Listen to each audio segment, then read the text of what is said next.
Hi guys! Welcome to Jekotech TV! Smile ka muna dyan! Okay guys, let's go! Nga guys, andito tayo ngayon sa likod ng MOA. At dito nga makikita natin habang naglalakad tayo, makikita natin na konti na lang ang lupa dito sa likod ng MOA. Ayan, kapag napapansin nyo yung kulay brown na yan, yung aking bini-video, yan ay mga parang buhangin na ginagawa nilang lupa. Kaya hindi na nangyari dati sa lupa ng MOA. Dati dagat naman to eh. Pero tinambakan at naging lupa rin. So ito, malamang ganyan din ginagawa dito.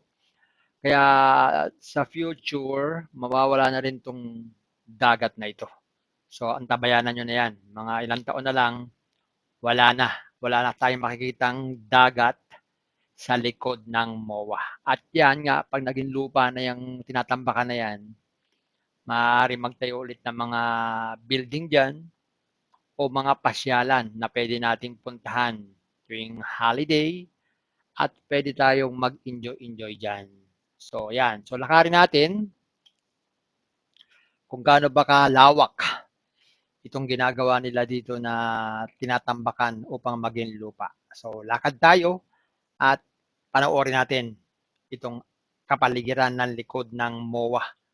Yan. Pero bago tayo maglakad, atin munang sipatin kung gaano kalayo ang ating lalakarin. May mga naglalakad pa nga dito.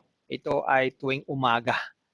Yan, marami naglalakad dito sa likod ng MOA dahil nga dati kasi kaya masarap maglakad dito dahil may dagat nga sa likod. Naamoy natin yung dagat.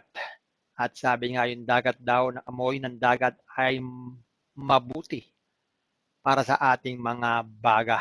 Especially sa mga baby. Ayan. So, kaya yung mga tao noong unang panahon, dinadala dito ang mga bata at sila ay nagpapaaraw at humihigop ng sariwang hangin galing sa dagat. So, lakad tayo. Lakarin natin kung gaano kalayo itong ating lalakbayin, kung gaano kahaba itong tinatambakan dito sa likod ng MOA. Ayan. So, itong nilalakad natin ay mahaba-haba ito hanggang dun sa dulo. So, panoorin nyo kung ano ba nangyayari dito sa likod ng MOA, bakit kailangang tambakan, at bakit kailangang mawala ang dagat. Yan. So, sana na naman itong ginagawa nila dito ay magbe-benepisyo. Hindi lang yung mga kukonting Pilipino, kundi lahat tayo bilang mga Pilipino ay mag-benefit dito sa kanilang project na ito. Yan, umaasa tayo dyan. Yan ang mangyayari. At dito nga yan, dami naglalakad. Iba-iba, grupo-grupo, partner-partner, sila ay nagja-jogging at naglalakad. Ayan. At meron pang nagde-date dito sa gilid ng gilid ng simento. Yan. So pwede pa rin naman dito maglakad-lakad tuwing umaga. At sa tuwing gabi pwede rin. Mas maganda nga pag sa gabi dahil hindi masyadong mainit. Pero ngayon, maaliwalas pa naman dahil ngayon ay January pa. So, tamang-tama itong ginawa naming paglalakad dito sa likod ng MOA. Ayan. Panoorin nyo lang guys itong ating ginagawang paglalakad. At sana nag-enjoy kayo. Natignan nyo habang nandito pa ang mga nakikita natin na bahagi ng dagat. At hindi natin alam sa mga susunod na panahon ay wala na rin. Wala na rin itong dagat na ito. Sana tayo pupunta sa malayong lugar na para makakita lamang ng dagat. Ayan, ito yung ating nilalakad. Mahaba-haba ito. Isang way lang ay sapat na upang tayo ay mag-exercise. At dito nga makikita natin, ayan, may mga bilog-bilog dito sa simento. Ayan. Hindi natin alam kung ano yung mga bilog-bilog na yan. Bakit parang nabubura na? Pero ayan, malapit na tayo sa dulo ng dagat. Ayan, mahaba ito eh. Ayan. So kung kayo ay naghahanap ng mahaba-habang lakarin, pwede tayong pumunta dito, maglakad, habang tayo ay nagkukwentuhan, kasama ang ating mga barkada, kasama ang ating mga kaibigan, kasama ang ating mga minamahal sa buhay, at ganoon din kasama ang ating mga little kids. Yan.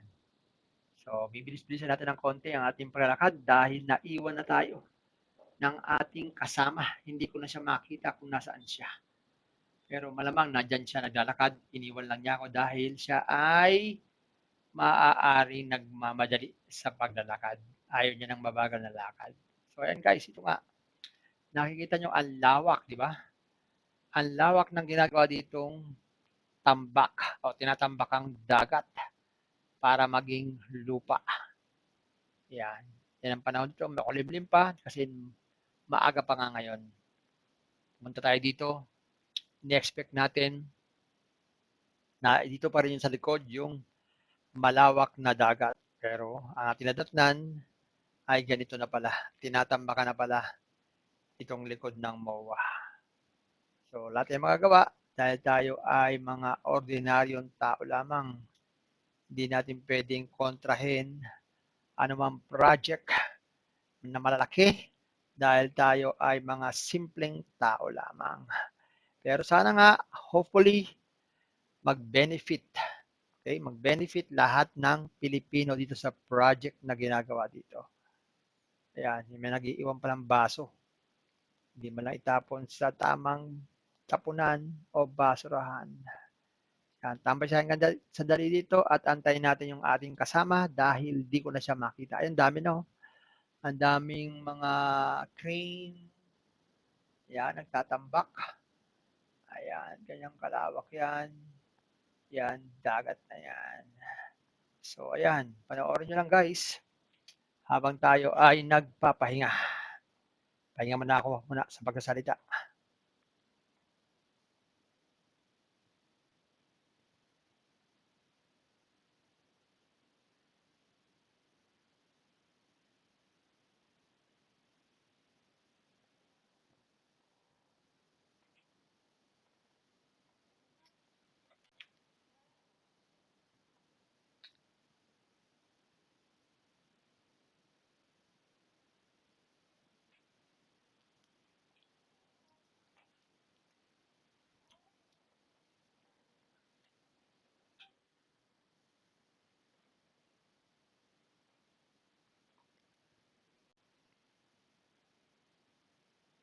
At dito nga guys, meron tayo ditong nadaanan mga padlock. Ayan, dati usong-uso ito eh, no?